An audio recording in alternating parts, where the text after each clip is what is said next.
بھر کی طرح ڈیرہ اسماعیل خان میں بھی چیلم امام حسین عقیدت و احترام سے منایا گیا۔ ڈپٹی کمشنر ڈیرہ کا نیو سبزی منڈی کا دورہ، مصنوعی مہنگائی کرنے والوں کے خلاف کارروائی۔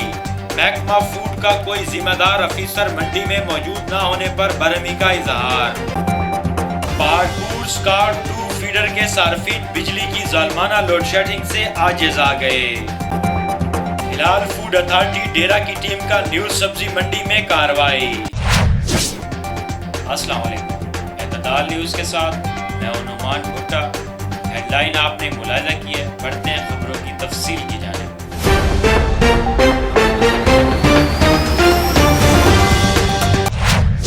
ملک بھر کی طرح ڈیرہ اسماعیل خان میں بھی چیلم امام حسین عقیدت و احترام سے منایا گیا۔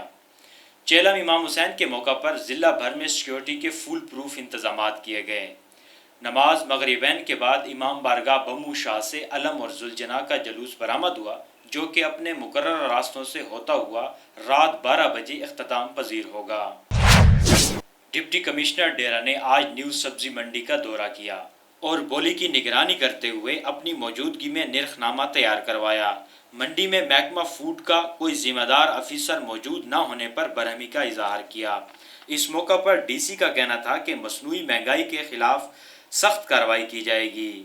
پہاڑپور اسکار 2 فیڈر کے صارفین بجلی کی ظالمانہ لوڈ شیڈنگ سے عاجز آ گئے۔ روزانہ 8 بجے رات سے صبح 6 بجے تک بجلی کی ترسیل بند کی جاتی ہے، جس کی وجہ سے درجن سے زائد علاقوں کے عوام بجلی نہ ہونے کی وجہ سے شدید مشکلات کا شکار ہیں۔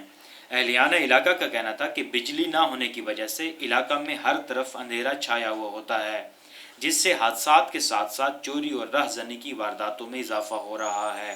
حکام بالا نوٹس نے بجلی کی فراہمی یقینی نہ بنانے پر چشمہ روڈ بلاک کرنے کی دھمکی دے دی۔ ہلال فوڈ اتھارٹی ڈیرہ کی ٹیم کا نیو سبزی منڈی ڈیرہ میں کارروائی کے دوران مختلف اشیائی خورد و نوش سے متعلق دکانوں سے ایکسپائرڈ آئٹم برآمد کر کے اپنی تحویل میں لے لیے اور جرمانے عائد کر دیے۔ علاوہ ازیں ہدایتی نوٹس بھی جاری کر دیے۔ یہ تھی آج کی اہم خبریں۔ مزید 24 گھنٹے دنیا بھر اور علاقائی خبروں کے لیے دیکھتے رہیے www.اعتدال.com.pk۔